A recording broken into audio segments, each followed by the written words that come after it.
Moni nonse amalawi konse kumene muli, ine dzina langa ndine Herbert Chigada amene ndili Bishop wopanda mpingo wapano pa Mibawa Television kulandira ni manja awiri konse kumene muli. Ena madaba kumanena kuti a Bishop wopanda mpingo ine ndilibe mpingo ya ndine ndimayenda ponse kodi tikati mipingo kumwamba kuti kulibe mpingo ya tidzapita anthu molingana ndi mitima yathu. Pachifukwa ichi ine nkona ndimadzitchula kuna kuti ine ndine Bishop opanda mpingo wapano pa Mibawa Television kuti ndithe kufikira mipingo yonse imene ili kutumikira ndithu Yehova pa dziko lino lapansi. Lero ndi ndi chimwemwe chachikulu kwambiri kuna kuno ndili kuno ku mpingo otchedwa kuti Headstone Church International, koma malo amene ndili ano ndi malo onena kuti kuyamba kufikapo chifukwa anthuwa amapemphera kumalo kwina kwake kumene amakhanga kuna kuno ali kumene koma tsopano abwera kumalo kwawo kwenikweni kumene adzakhazikika limene lili ngati likulu la mpingo umene wa Headstone Church International. Choncho ndiloleni amayi ndi abambo konse kumene muli mukhale pamene popo pamene ndiyambe kucheza nawo iwo ameneno ali eni wake founder wa utumiki umenewu iwo ndi ambuye Lord Overton Makuta. Takulandirani. Zikomo kwambiri ya Bishop. Ine ndadzitchula kuti ndine Bishop wopanda mpingo ndipo ndimanyadira atu kuti ndine Bishop. Ndipo ineso ndimanyadira ndikama kuchula ni kuti Bishop. Umanyadira? Chifukwa nanga Mulungutu alibe zoti chali chake ndichi. Koma iye ali ndi anthu onse. Iye ali ndi anthu. Ndiye sono mukazi mangira mpanda anthu ena kupeza ndibwa. Zata. Ndikuyambika chifoti mulibe mpanda. Mpanda kuti alesa amakupeza. Mabwera. Akatolika, CCP,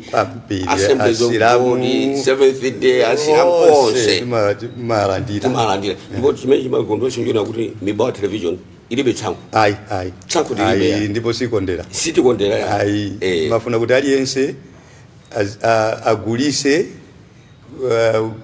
chalichi chake kapena chiphunzitso chake kapena chikhulupiriro chake kwa anthu achilengezese anthu aziwe. Sokono mwapadera tinecho chikuna kuti popeza tili malo ano asopano fo mbuyo musitima kumana pano yani ndiye ikanakundo kuna kuti no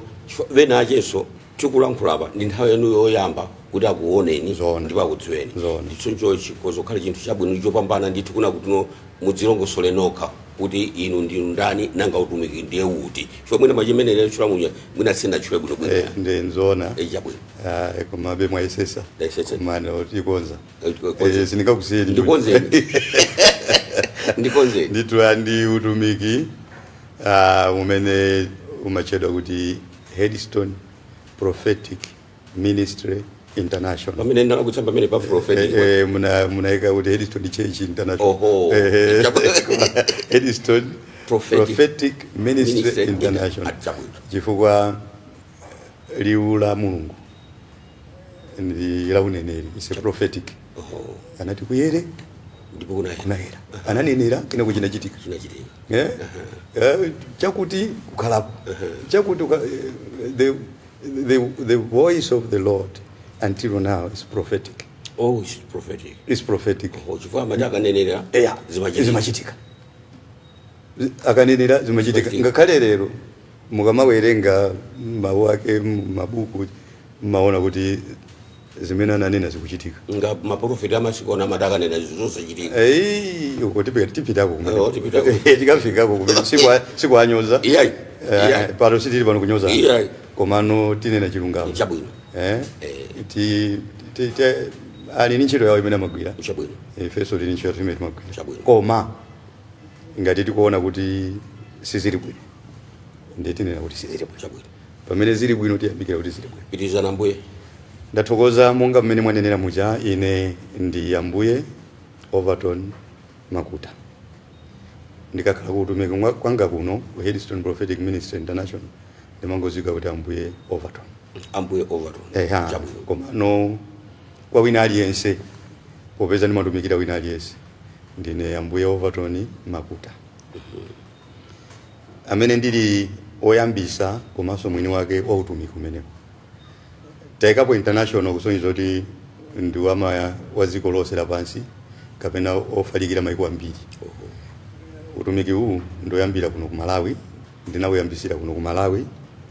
poti tizikhala tikukambirana ndi nkhani yayitali. amene mukundionera anu ambiri nu mukundiziwa sini wa chilendo koma alipo ena amene simunandione monga mmene mwanenera ena nthawi yoyamba pamalo pamene tilipa mmene mwalongosolera ndi poyamba kuchitapo programu yathu sinambitabwerapo pamene tinali malo obwereka ku Robins Park kuja kwa Kameza round about chabwino ndi pano tinali tikumanga kulubeni chomwe kako nthawi itali takalako mwina zaka ziwiri zimene kapena zitatu ya ndi pano tinali tikumanga ndi pa masasa ndithu pa sasa pakuoneka pa masasa pa masasa ndithu oti sinamalize koma malo ako ni malo ako ndi nyumba yako mata kumaikira mawindo uli momwemo utayika makatoni kapena zimasaka ndi tinaona kuti tinili malo athu tibwere yathokoze kwambiri aina ka Robins Park bambo alufandika amene anatisunga ndipo ni munthu wabwino nene muona ngati bwana alufandika mukuti mva ine ndikuyamikirani kwambiri munatisunga nthawi yovuta kuti mukanatha kukana kuti anthu amene sitikafuna kwa munati yaya ambo Yehova ni maziwa munatisunga pamene pachatasiyana bwinonso kwambiri moti munatsanzikana bwino kwambiri osalika pena anachita kuthamangisa moti so yo anachita kuti mukuchokeranji ambuye ndala kwa chani ndakula kwirani chani ndati yayi teneka kuti yakwana nthawi kakhale pamalo pathu ngakhale sipanathe ndi ambuyazi adalisa mochuluka bwana alufandika so mwachidule ndine ambuye Overton Makuta pano pa Mibawa koma ndikakhala kutumiko kwanga ndine ambuye Overton so kwa inu nonse amene mukutionera pa Mibawa pano ndine ambuye Overton Makuta amene ndi mwini wake wa utumiki umene wa Headstone Prophetic Ministry International mwina chichewa chake tingonena kuti mutu wa mwala uneneri au utumiki wa uneneri wa mutu wa mwala umene uli ofalikira pa dziko lonse lapansi ndibweraso kumeneko mufunse faize uzitongaso kuchokera mbuku la Daniel ine ndifuna ndifunse motere mukuna kutuno mukuti utumiki umene wa Headstone Prophetic Ministry International. Alipo tu mipingo ina yache yambiri azibusa ambiri amene akhazikitsa mautumiki wawo komano sakudziwika kuboma kodi iniwo mufuna kufunduza kunena kuti utumiki umene wa Headstone Prophetic kwina konkumatero mu aboma likudziwani kapena mungopanga mwa chibisibisi funso labwino kwambiri Bishop Achikada ife tinasatira ndondomeko zonse zo lembesera utumiki malayi muno komanso si malayi mokha muno ndi tambasulapo malayi muno anativomereza kuti titha kutumikira pena paliponse anatipasa chilolezo pano tili pano tini certificate mwini certificate yathu yoti muzitha kutumikira yopasidwa ndi boma la Malawi mogwirizana ndi malamulo aziko la Malawi tsiku linaje ndzakabwera ndi kupemphani ndithu ambuye kuna kuti mudzanonetse certificate ya utumiki ndipo pompano program imene tikuonesani tikuonesani ilipo tikuonesani apasati so siku lina chabwino tikuonesani mwina pa tikamafika pa theka programu mutionetse fayena atu ambiri angopanga kumankanala alika mmakwalalamu koma opanda ndi chilolezo chomwe ndipo mmene mwanenera ochepa amene ali ndi chilolezo ochepa malayi muno amene ali ndi mipingo kapena mautumiki aza Mulungu ndi ochepa ambiri akuchita zimenezo mosavomerezeka it's like they are operating illegally they are ndi anthu vani tisakaniza mumene chichewa ndi zungu zina komano ngona malankhula chiromwe mesa ndino alomwe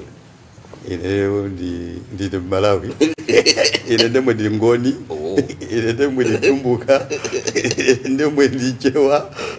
ine ndemwe ndi mulomwe ine chifukwa anthu amene ali mutumiki mwanga ndi azinenero khalidwe zosiyana siyana so onsewo amanditenga ineyo kuti ndi bambo awo nchifukwa chake ndikuzika pamenepo so inde originally kapena kuchokera kwenikweni ndikumulanje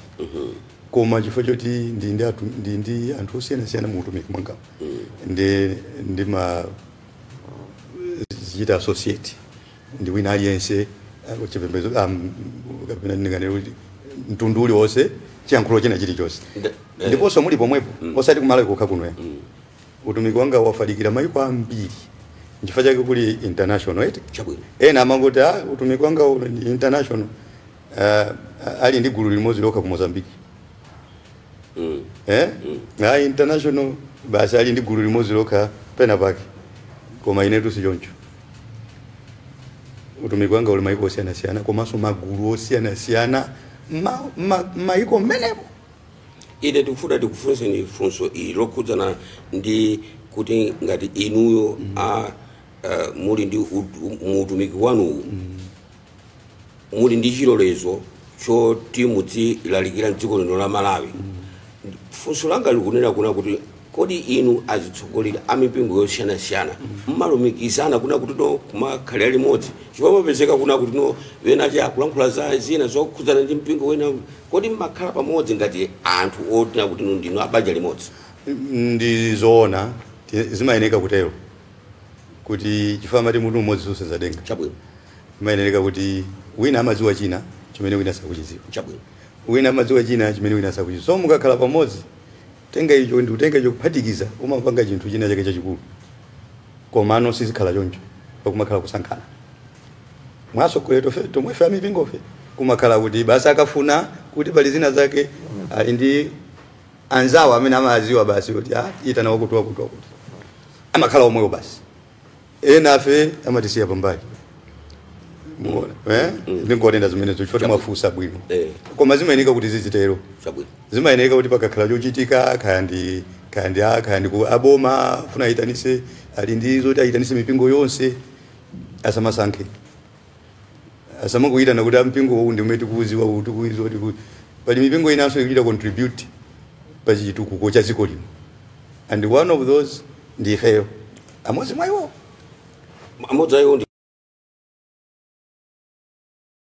pano ndikunena pano ine utumiki wanga uli boma lina lililonse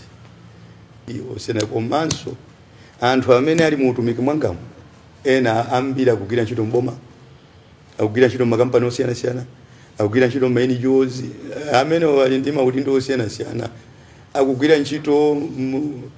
madera osiyana aziko lino amene akangata kuchita contribute kuchitukuko cha ziko lino. You see, so Eddystone Prophetic Ministry mwachidwe timanguti HPMI abbreviation HPMI tikuchita so contribute mutakuona pamalo pamene tili pano kachisha amene akata saza onjezera kukongola kwa blanta adonjezera ndipo simudzipereka ground kwa mbiri zimene timachita timasatira ndondomeko ina iliyonse komanso ndifenzika zaziko la malo imene timalipira msonkho mutumiki muno ndi anthu ambiri ma thousand kuchokera kuchitipa mpaka kumsanje boma lina lililonse of course sikuti maboma amene mutakwanisa mafikira malo ena aliwonse koma boma lililonse tilimo mwina mutakwanisa ndithu kukhala malo angapo so ndi anthu amene amapereka misonkho kuziko lino akugwira ntchito zosiyana ndi anthu ama business ma members anga tili ndi anthu amene ali maudindo osiyana mboma muzipani komanso mu mabungwe amene sali aboma onsewo ndi nawo muno so mutakuona kuti ifeso ndife amodzi amene tikupitisa pasogolo tikuthandiziraso chitukuko cha dziko kupita pasogolo. Ndinakufunsani funso limene lichato ambuye munjira yonena kuti inu amene muli ndi mipingo munayambitsa mipingo yanu ndikhulupirira kuna kuti no muli cholinga chanu ndi chimodzi chimene choyena kuna kuti no mudzitha kugwira ntchito limodzi koma pamapezeka kuna kuti wena inu atsogolera amipingo yosiyana mukulankhula zosiyana ndi anzanu kapena kumalankhulana zosakhala bwino kunyozana kodi ndi cholinga cha inu azitsogoleri kuna kuti mudzilankhula zinthu zoterezi kapena fusolani mwafusola buno ngakale simuna malizi tatiyeni kapena mwavakale kapena ajabu ndira kweli ineyo ndimakhulupirira kuti mulungu ndi chikondi ndipo ayense amene akakhulupirira chimodzimodzi chifukwa ndiye kuti ngati ife tikuchita kugwira ntchito ya mulungu titenge khalidwe la mulungu iya tatibwerezaniso ndi pamene kusina kumvera mbuye muti bwanji ngati tikugwira ntchito ya mulungu aliyense amene akuzoti agwira ntchito ya mulungu amayenera atenge khalidwe la mulungu mukutanthauza kuti chani chikondi akonde wina aliyense ndiye kuti mukamalankhulana pa madera osiyanasiyana zokhanga kunyozana si chikondi chimenecho ineyo ndikufuna ndinene pano kuti mukampeza mulaliki wa chalichi china chilichonse kaya mpingo wina uliwonse kaya chipembedzo chilichonse atayima paguwa ndikumanyoza anzake kapena manyoza mpingo wina ameneyo simulaliki wa mulungu wangobwerera mu ntchito wabwerera ntchito basi mufuna nena kuti azibusa ina ndi anapitira umene anapitira ntchito kuti azilandira ndalama mwezi ukatha koma siwoyitanidwa ndi mulungu fa pali ubusa woyitanidwa ndi mulungu ndi pali ubusa woti unangopita ukaphunzira ndi kulembedwa ntchito ndiye pali azibusa mitundu kapena asogoleri amipingo mitundu pali ena chifukwa choti anangofuna kuti ine mwina anayesesa ntchito zinakanika ndi ndingopita ku skulu ya ubusa ndikuchaka pamenepo mpingo ndikuwalemba ntchito ambuye mundi yankha mupitiriza kundiyankha pamene popo kuti tiyambe tapumulira kaye chifukwa chona kuti ndikuona kuti mwayamba mfundo yofunika kwambiri amalawi musayiwaletu kuti tili mkatikati mwa programu yathu iyi programu ya Pagome imene lero lino ikufumira kuno ndithu ku mpingo wochedwa kuti Headstone Prophetic kwinako kumandivuta kulankhula kwake amalizira ambuyewa ndithu kumene tabwera kudzacheza nawo malo ano ndi malo onena kuti no ndi malo wawo imene akuitcha kuti headquarters chifukwa mbuyomu imene ndakacheza nawo anali palendi ngati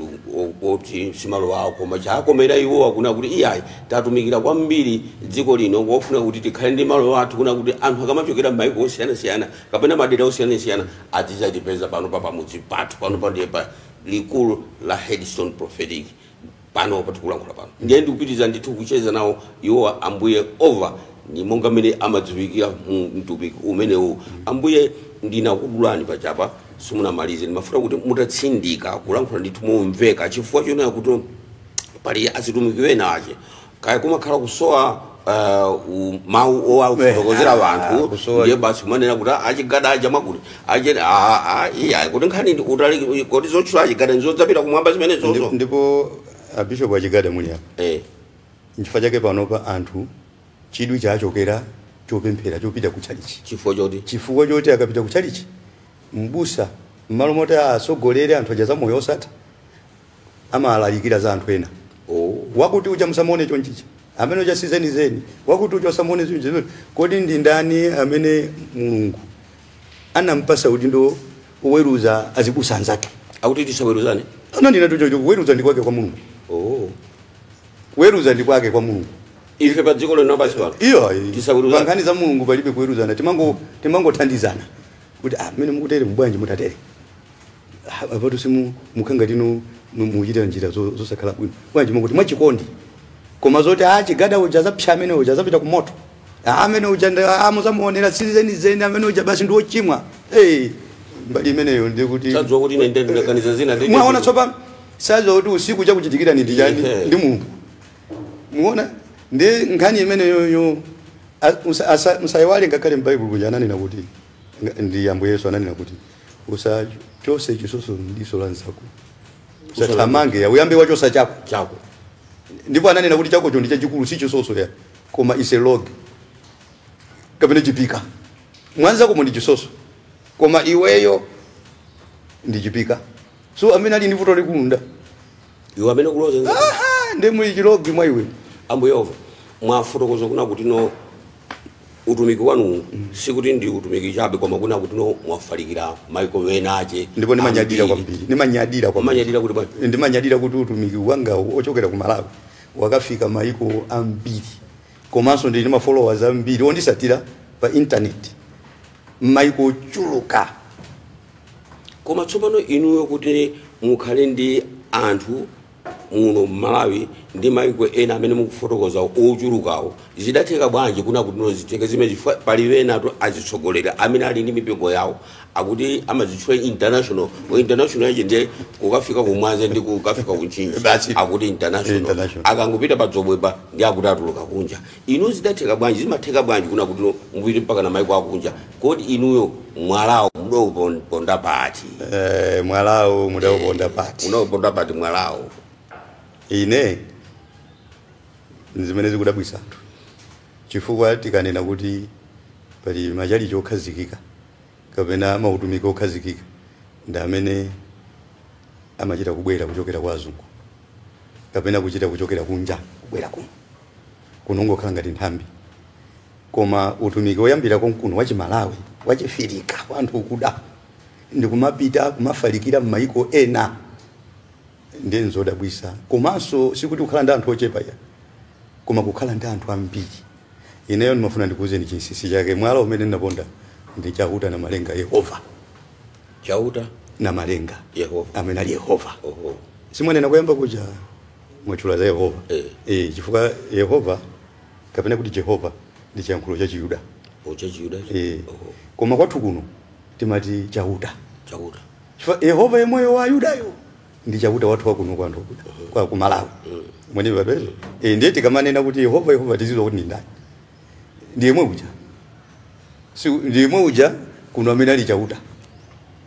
ndi mzimu osaoneka koma ndamene analinga zonse amapezeka paliponse. So kwa Yuda aliko kuno akupezeka kunonso akupezeka kupita kulikonse akupezeka ndi kumweyo ngotabaziwika ndi mayina osiyana malinga ndi ziyankhulo komanso ndi Yehova ndi Chihebru cha kwa Yuda. Koma kwathu kuno yemayo ndi Chauta kapena Malenga ndi mene mwanenera mukuti akodi mwala umene ndi uti. Ineyo munthu ne mwina poti tiza ma program tikupanga ndinabadwa modalisidwa ndinabadwa ndi mphaso kuchokera kwa Chauta. Mphaso imene ngakhale kuchokera kubadwa kumene ndakhala ndiko maona masomphenya ndakhala ndiko mvaliu kulisatira liulo ukapeza ndendende zimene liulo ndikuza ndakhala ndikuyankhula zinthu machitika ndi chifukwa cha zimenezo ndakhala ndikumayenda m'maiko ndakhala ndikumayitanidwa m'maiko tabwerani kuno muzatithandizire tabwera ndi azibusa osiyana munthu ayimene ndi kumene uchama kufumbatitsani ndalama ndi kuti bwera kumene ndibwera kumene abishop ndikanafuna kuti ineyo ndilemere pankhani za Mulungu sindikanakhala kumalawi kuno ndayenda atu ine tu ndayenda ndalizogulira tu dziko lapasi angati ineyo pali zambiri ndi maumbono osiyana ndathandizapo mitundu yonse machaina amwenye azungu mitundu yonse ndapita mukathandiza ndipo zinthu kutheka. Ambuye tisanafika kumene koko ndikudziwa kuna kuti no mwina sitimaliza nkhani yathu ifo zolankhula ndi zambiri pakali pano mene tikukhala lero lino pakati pa inu ndine tikuzindikira kuna kuti no dziko lisili monga mene linali kale. Baibulo linafotokozanso kuna kuti masiku otsiriza mudzaona. Kodi inuyo ngati mbusa wamkulu mungafotokozepo chani munyengo imene tikukhala chifukwa tisamangokhala tumangokhala mwantambasale koma tidziwa kuna kuti china chilichonse chinthu china chilichonse chochitika chachikulu m'masiku ano mungalankhule motani? Ndikugwirizana nanu kukhudzidwa kwanu chifukwa ndikukhudzidwa kumene mwaona choncho mwakhudzidwa kwambiri kuona kuti zinthu mmene ziti simayeneka kuti zikhale momwemwe zikuoneka kuti nthawi yatha koma anthu sakusamala nkuoneka kuti ndithu pali china chake chimene chikuchitika chiteneka kuma apangisa anthu kuzuka kudzidzimuka koma sakudzidzimuka ndi inuyo mukuyang'ana zimene mukuona ndi mukukhudzidwa koma anthu asadzidzimuka liti chifukwa paneneka kuti agalamuke ndithu adzidzimuke koma usiku sakudzidzimuka anthu angopitirira ngati moyo uli bwino ngati zinthu ziti bwino paziko pano. Koma ndimafuna ndikuwuzeni kuti nthawi inde inatha kalekale nthawi inatha kalekale nthawi ya dziko lapansi kapena nthawi ya anthu kukhala paziko pano inatha kalekale. ndifuna ndikuuzeni nthawi yobwerekera yobwerekera ndipo ikakhala nthawi yobwerekera suziwa kuti amene waipereka nthawi imeneyo ayimba wiziro liti nthawi yanji atha kuimba nthawi ina iliyonse panopa zinene muona anthu amene ali ndi moyo ka mulungu mkati mwawo amene atha kukhuzidwa akamaona ndikumaona kuti ineyo moyo wanga nene kandalumikizana ndi Mulungu sikuti inuyo mukukhuzidwa chifukwa mwakula ya nangasiyena amati chifukwa kuti akalamba amene chifukwa akula iwo ajerera ndife afuna tichinge ife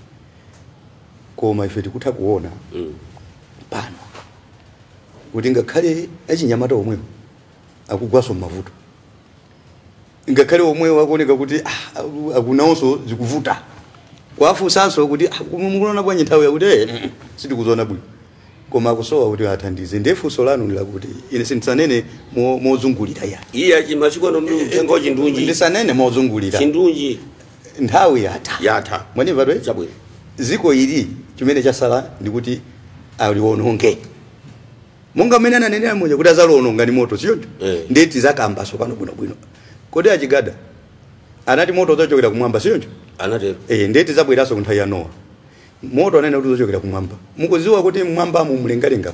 mwacheredwa zida zimene zikuyaka mmene muzotitsa kuphulika nthawi ina iliyonse maiko akulu achera mmene muzida zimene zikuyaka moto zimene nthawi ina iliyonse zitakuphulika ndikuyasa zikoli ndikupyapo zikoli kanthawi kochepa tsopano ambuye popeza tupita kumapeto kwa programu yathu zokamba ndi zambiri monga mmene ndipo ndi zambiri tsopano inuyo mungafotokoze mawu otani kunyengo yotsiriza ngati imene kodi zimene zizi m'Baibulo zinaloseredwa ndipo malo ambiri m'Baibulo zili malo ambiri tikhati kuzitambasula kusogolo kuno mukandipasa chisomo iya ndidzabweranso chabwino m'Baibulo kapena mondikaniza sadzabwerezo ayi inuyo ndo masuka komoli kunoko ndikosegula ndathokoza muli ndufu nthawi ina iliyonse mukafuna kuti muzajambule utandiuzani ngati ndilipo ndikuuzani kuti atabwera ni siku lakuti koma ano kuno ndi kwanu kuno ndiyankhuleni pankhani imene ndiye ineyo ndimafuna ndi kuyankhuleni mwachikondi amene mukutionera kunena mwatchutchutchu mosapyatira ziko latha chifukwa zizindikiro zonse zimene zinanenedwa zimene munaziwerenga m'Baibulo zinakwaniritsidwa kwasala ndikuti zikoli tsopano angolionongapo koma kuthanderata chimene chasala ndikuonongeka kuti ali ononge ndimene ananenera kuti azalocha ni moto ndiye pamene tizikambirana kuti sono ndezi zakhala bwanji mpaja tinayamba tsopano kuma yankhula ndi bishop kuti kodi inu mukuziwa kuti mmwambamo maiko anachera zida zoopsa za nyuklia mmwambamo zoyaka zoti zikuyaka moto siku ina lilonse zitakuphulika ndikugwa pa nthaka pano ndikugwera pa ziko pano cholengedwa chilichonse osakhalapo zili mmwambamo anazipitisa kukakhala mmene zikulanda mmwambamo zikuzungulira mmene akuzichita operate kuchokera pasi pano mota atangoti adinya batani pano ndikuti chikuphulika mmwambamo chikatero chikugwa pano ndiye kuti tikatero basi munthu watha tikatero ndiye kuti zomera zapita ndiye kumene kuti zipita kuti zikambirana koma ndimafuna ndikuuze ni mwachuchuchu kuti ngati munachitapo zibwana ngati munasewerapo ngati mmaona ngati nthawi ilipo ndiye ine ndimafuna ndikuuze kuti nthawi ndiye kulibe nthawi yatha ndipo muyang'ane bwinobwino chifukwa izizi ambuye achitadala kuti muzione ni maso anu ndifuna ndikuuzeni kuti nkhondo zili paliponse zilala ndizi mukuzionazi kusefukira kwa madzi mumva kwakuti matenda ndi osanena mikangano maudani chikondi chinatha china chilichonse chinakwaniritsidwa ndimafuna ndikuuzeni pano kuti chilichonse chinakwaniritsidwa panopa muli muinjare type munthawi yongowonjezera imene mulengi waipereka ndiye nthawi imene yoyo inu simukuziwapo kanthu mwini wake nthawi iliyonse atha kuimba wiziro kapena kelele kuti basi zathapo ndiye kukhuzidwa kwanga ndikuonena kuti ngati ineyo waza Mulungu ndikaliyang'ana zikoli ndikuchita kuona kuti palibe chasalapo koma anthu simukukhuzidwa musayiwale ananena kuti nthawi ya Nowa zinali choncho anthu anamanga anakwatira anakwatiwa anthu uchimo linachuluka paziko lapansi kufikira kuti chauta Yehova sakanachitira mwina ndi ananena kuti monga mmene zinalili nthawi ya Nowa chomwe chonso pamene mwana wa munthu azizaulidwa kuzakhala kutha nthawi komanso Sodomu ndi Gomora ndipo ndiye pali zina zimene sana zitambasule koma zimene tizakuoneseni kuti mwachoona ichi mwachoonanso ichi ku Sodomu mwachoona nthawi ya Nowa so mwachoona ichi chinapangisa kuti ziko lithe ndiye ndifuna ndikuwuzeni mukusimikizani kuti ziko mukuona kuti ndi labwino lita lasala pang'ono penipeni kuti mwini wakeyo ango dinya batani azangopangisa wina wake wouma mtima sogoleri wina wake wouma mtima paziko pano azangodinya batani basi zida zili mmwamba mukuphulikamo Ambuye Yehova mwina msodzakhale inu yodinya batani loyi adzakhale wina tiyeni tiyembekeze kutero mwina nikukhulupirira choncho kuti mwina azakhale wina mwina azakhale wina koma tikhati kutambasula kusogolo ndathokoza kwambiri nthawi zonse Ambuye akamafuna kuononga ziko amagwiritsa ntchito munthu ndi munthu akhale na chigada musaiwale nthawi ija anagwiritsa ntchito Nowa kuja anagwiritsa ntchito munthu amene anakadya zakudya kwa Abraham kupita kwa Loti musaiwale mkazi wa Loti anamphikira munthu sima amene uja anamuyalira pogona magona nyumba mwake koma ali Mulungu kumakhala mu nyumba ya Loti kumpasa chipinda ine ndikukhulupirira kuti Ambuyenso akamafuna kuononga zikoli agwiritsa ntchito